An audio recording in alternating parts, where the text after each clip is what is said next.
wonderful thing that I have been given the authority by my Creator to come to you just the way I am, physically. But you see, spiritually, I'm on fire. And that is the beauty of my God, who I didn't know 34 years ago underneath a parked car, said, I want you to rise because your name I know, because I know you by your name. But you have another name that I love, he says, Miss Cuckoo for Cocoa Pops. Oh, isn't it beautiful just to be free from recovery, emerge empowered to give hope to others, help others prosper equally? Now, let me ask you, he woke you up this morning, right? How do you look? Send me a picture, if you dare, of your wake up face without washing your face, without the makeup, without your dentures if you have them, without your partials, right? Without no makeup, no wig, no nothing. I dare you. I dare you. I double dare you. I double dare you. Well, guess what? Let me be your example of being set free from recovery, emerge empowered. You know why? Do you know why? Because my God did something for me that no human being could have done and can do. So let me share with you what I'm talking about, okay? So let me share this with you, okay? Let's put it on here. All right. Have you recognized that you are broken and broke? I'm just asking you. All right. So this is why I am Cuckoo for Cocoa Pops. And this is why I am so elated to have a personal relationship with the God of my understanding. Read this. And if you can't read, listen. Being broken and broke ended when? Being broken and broke ended when, Edwina? This is the same question I'm going to ask you. This is the same question I'm asking you. But in the event that you need an example or a template, let me be the first to give you one. Edwina, being broken and broke ended when? Okay, I'm glad you asked, as my pastor Christopher Allen Bullock would say. For me, it ended at the age of 34 on February the 22nd of 1990 at 3 o'clock in the morning from underneath a parked car after getting high with and doing sexual favors for my own stepson. My. That my life flashed before me. Through utter desperation, I hollered out to a God I didn't know and said, whoever they say you are, take me out this life now or show me a better way. It was then I surrendered my life to him. Oh, wow. We can have a conversation just on that this morning. And you know what? If the Holy Spirit deems so, we will. Because this is the whole purpose of this journey called life. I have discovered that.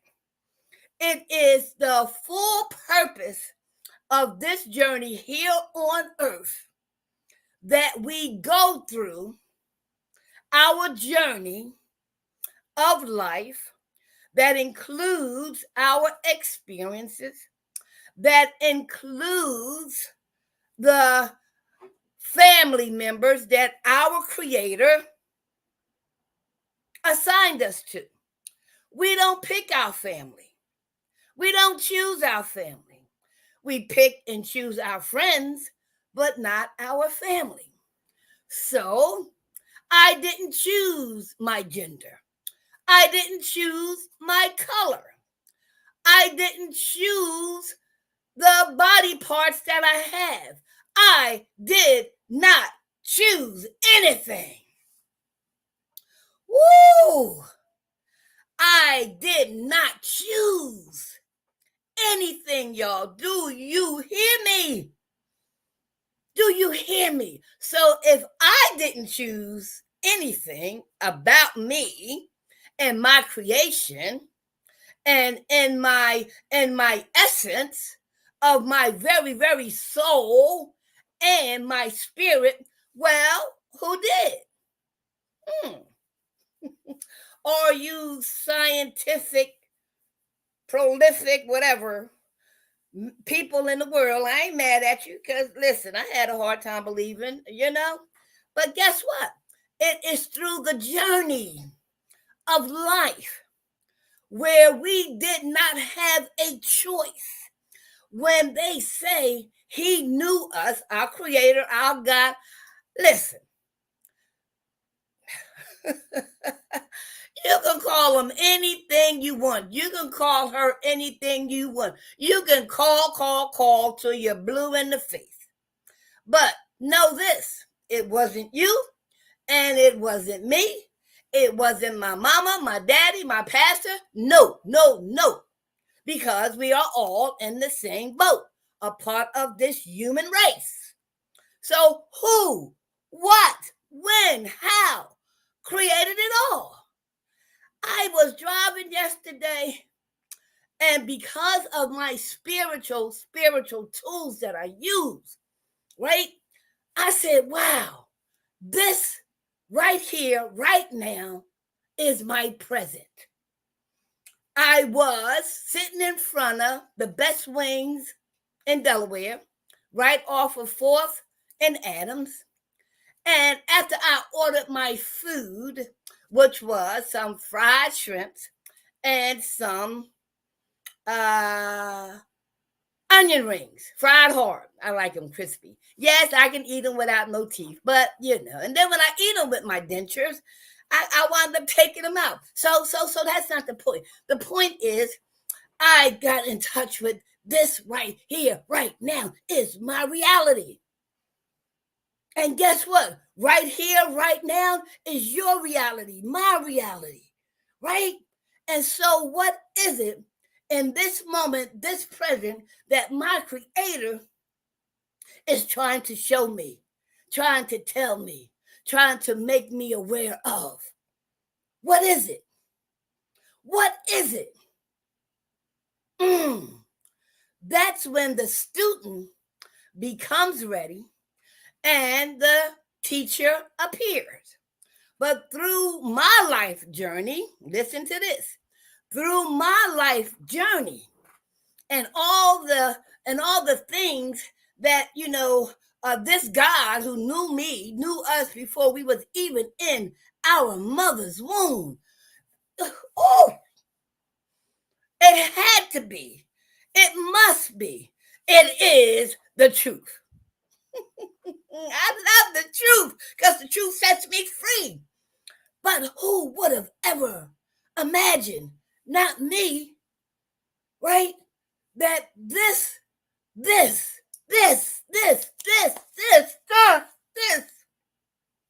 was created by a force.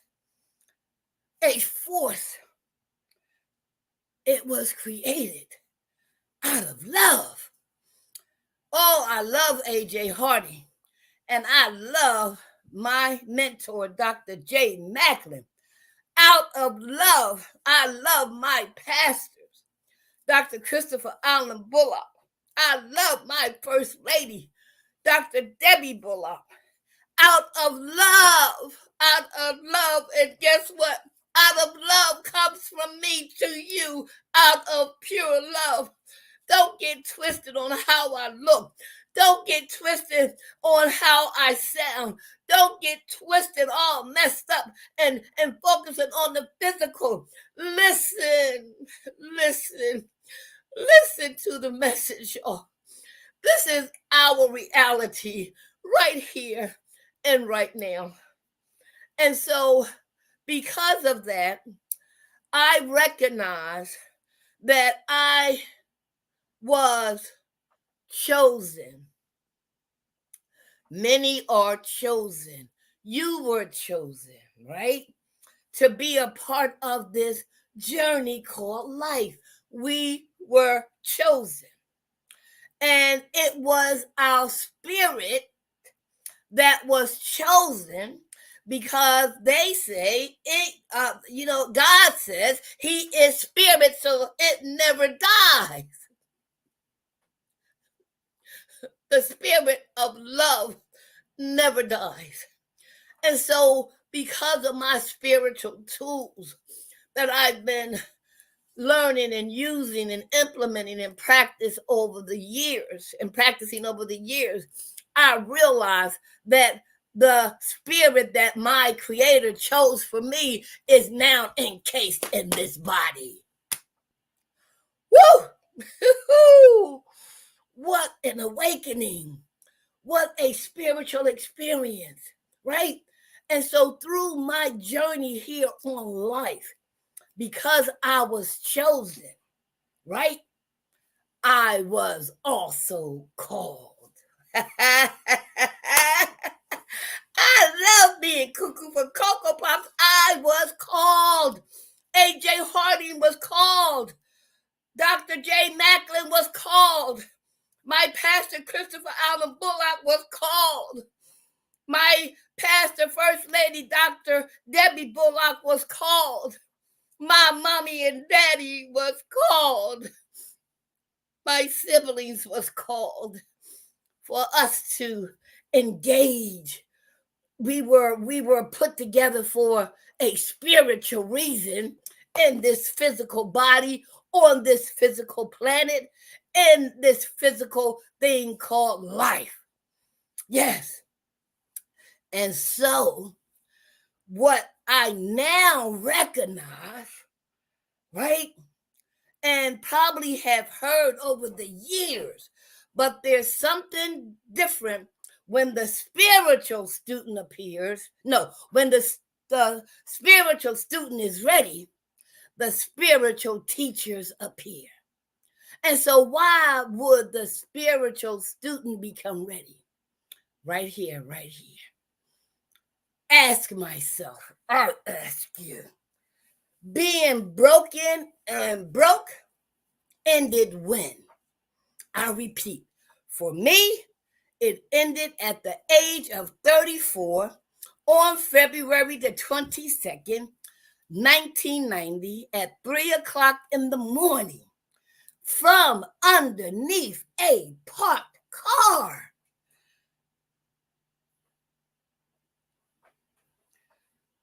After getting high with and doing sexual favors for my own stepson. That my life, my journey flashed before me, right?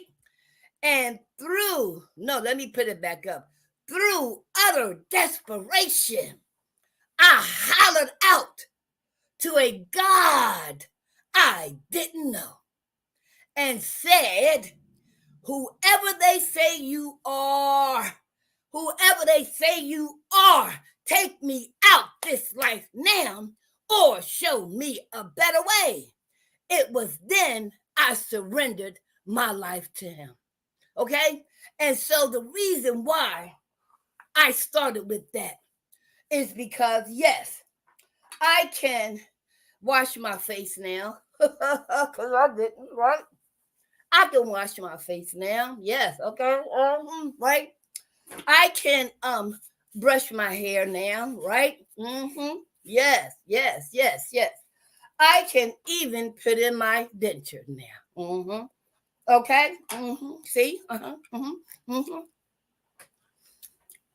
Those things that I just did for myself was a necessity for me. But The real necessity of why I did it now opposed to in the beginning was to show you, share with you how authentic and transparent I have become. Why? Because of what my God, who I now know personally, did for me what no other human being could do. My God, who I know personally, accepts me just the way I am. He is not impressed or he is not concerned about the physical body. He is concerned about the spirit within. So often people say, Edwina, how are you sewing? How are you sewing? How are you sewing? And no matter what you look like, no matter what you wear, no matter what, you have so much energy.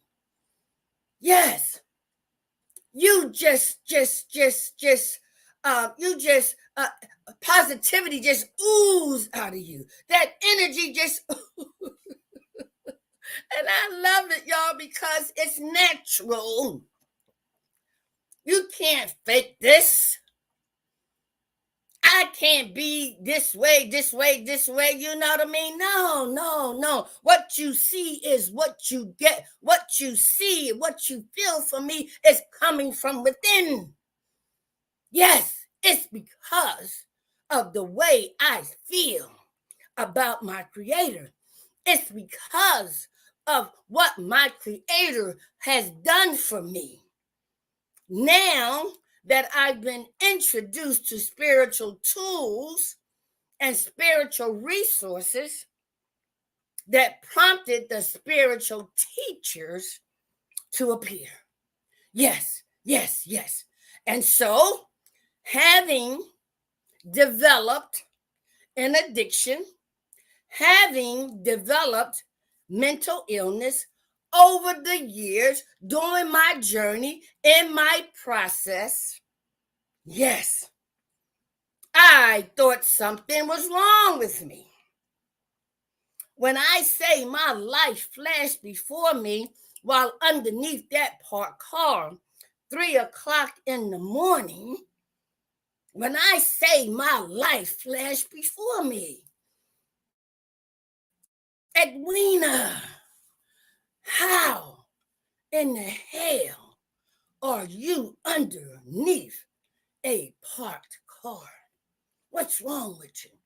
Edwina, why are you smoking crack, drinking alcohol, taking pills? Edwina, why have you become a prostitute? Edwina, how did you become manipulative, right? Deceitful, dishonest, right? Promiscuous. Edwina, what is wrong with you? Edwina, you was the class vice president. You were the co-captain of the cheerleader team. Edwina, you had ambitions of being a model and an actress, a phys ed teacher. Edwina, what is wrong with you? You were deemed, Edwina, the smartest out of your parents' 6 kids. Edwina, you're underneath a parked car. Edwina, something's going on in your head. Edwina, you are stealing. You are tricking. You are being dishonest, right? You are. What is wrong with you, Edwina? Yes. And that's when I recognized underneath that parked car, 3:00 in the morning, I was broken and I was broke. Do you hear me? Do you hear me? Now, are you listening to me? Think about it. Take a sip of coffee. Because I'm ready to go somewhere with this. Mm-hmm.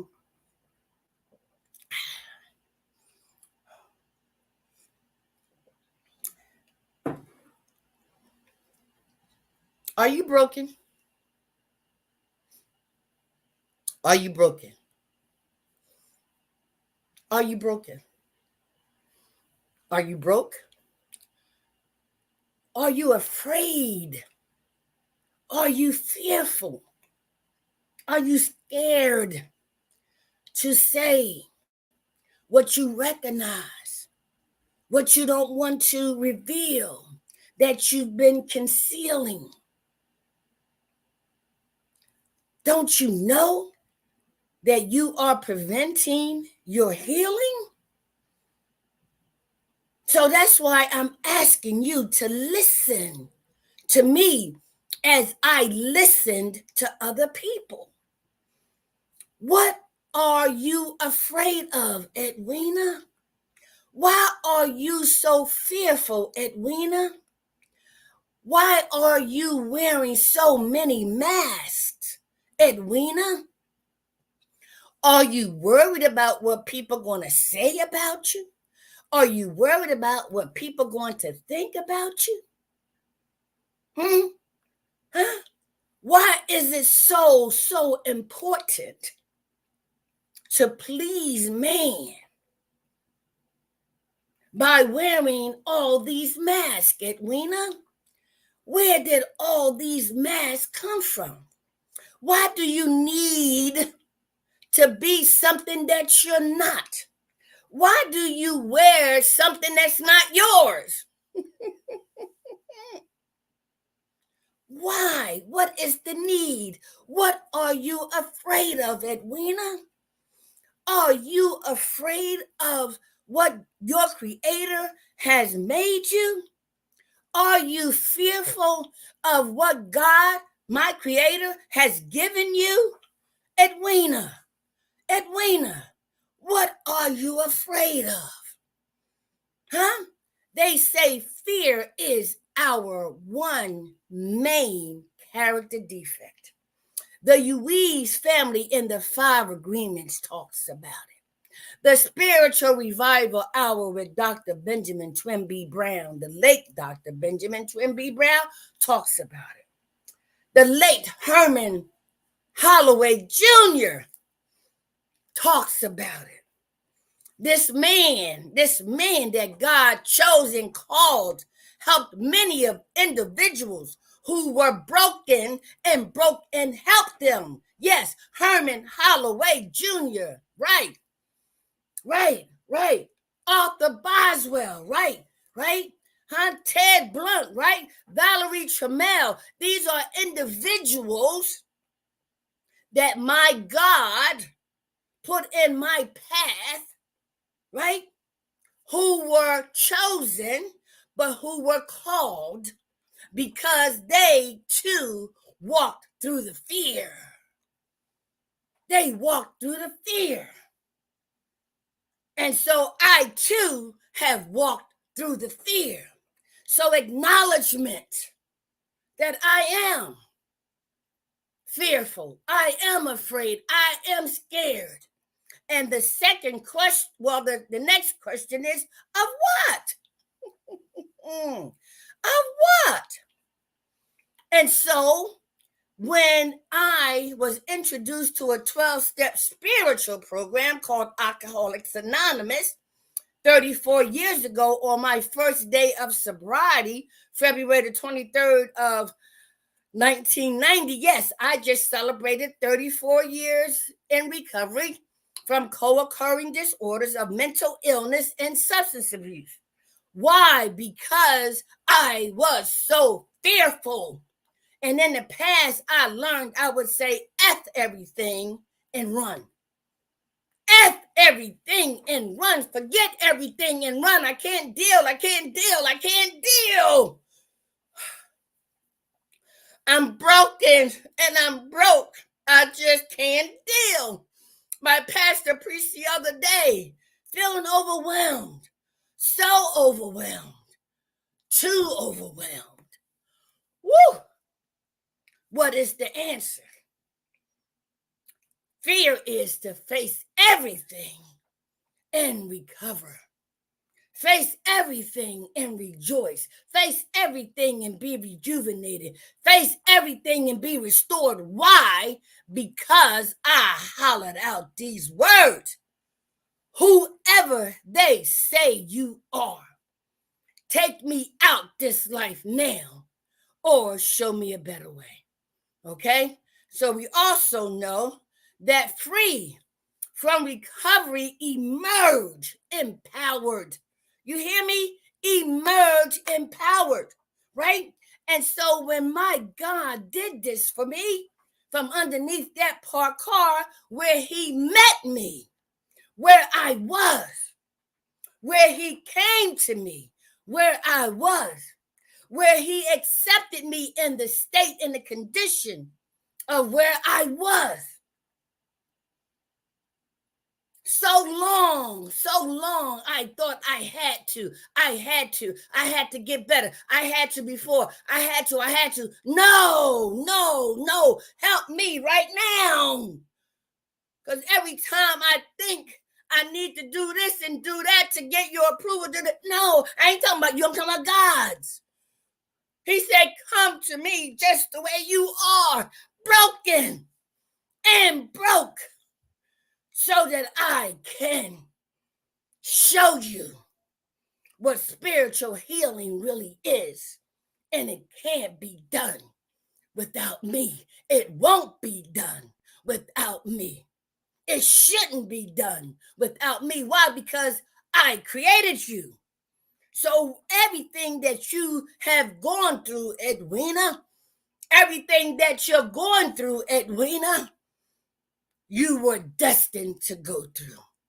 Yes, I have your whole plan in my hands. I have your entire destiny in my hands. All I need you to do, Edwina, is to cry out like you did. Even if you didn't know me, you said whoever they say you are. You said whoever they, the world said you are. I don't know you, you said. I don't know you. You said, Edwina, you don't know me. And I needed to hear that. I needed to hear that because, let me tell you something, Edwina. Because you hollered out, you cried out, help me, help me, help me, help me. I don't know you. Help me. Take me out this life, you said. Or show me a better way, Edwina. That's what you said to me. You said, I don't know you. Take me out this life. Now. You hollered out now. You giving me orders, Edwina? You telling me what to do, Edwina? Or show me a better way, you ask. Yes, I can show you a better way. I will show you a better way. And as a result of him showing me a better way, I know now, right, that I was set free from recovery. I emerged empowered. I was set free in order to give hope to others, help others prosper equally. Okay? And so, what I want to share with you right now is the reading for today. And I'll stop because y'all know I go to my AA meeting, right? Okay, so it says here, March the 14th. Let me put my glasses on, okay? All right. AA Daily Reflections, the Keystone. This is from AA.org. He is the Father, and we are his children. Most good ideas are simple, and this concept was the keystone of the new and triumph arch through which we passed to freedom. The Big Book, page 62. The person in recovery shares his perspective. A keystone is the wedge-shaped piece at the highest part of an arch that locks the other pieces in place. The other pieces are steps 1, 2, and 4 through 12. In one sense, this sounds like step 3 is the most important step, that the other 11 depend on the third for support. In reality, however, step 3 is just one of 12. It is the keystone, but without 11 other stones to build the base and arms, keystone or not, there will be no arch. Through daily working of all 12 steps, I find that triumph arch waiting for me to pass through to another day of freedom. Oh my God. So don't take my word for it, okay? So go to aa.org, look up Daily Reflections, and see how this God that I didn't know, through the 12-step spiritual program, I found him. He already had me, but through my journey, through my knee-bowing experience, I was searching for something. And it's okay because I search high and low and this and that, right? No. I cried out because he has been there all the time. It wasn't until the student became ready that the teacher appeared. And that is called the journey of life. At our knee-bowing experience, at my knee-bowing experience on February the 22nd of 1990, was when I became the spiritual student and the spiritual teacher appeared. Okay? So I'm getting ready to go to my AA meeting. And if it's God's will, I want to invite you on Saturday, April the 27th. I finally got the Eventbrite link, and I will truly have it tomorrow. I promise. And if I don't hold it against my mind. Don't hold it against my heart, hold it against my mind. But I'm going to make that promise, okay? And so this is where you get to meet me in person. It's free to the public, but there will be a fee for service providing agencies who want to provide service to those who are broken and broke. You will see that my book, I'm freaking tired of being broken and broke, will be my first signing event at this event on Saturday, April the 27th. Okay? So, I love you. You love me. We are one big family with a great big hug and a kiss from me to you. Won't you say you love me too? I know you do. Because you know why? God's love is in all of us. And through life's journey, we will, sooner or later, if we are chosen to find our way back to him, then he will call those he wants to be of service to others through him. Be blessed. Love you. Lord, I love you. I tell you, I just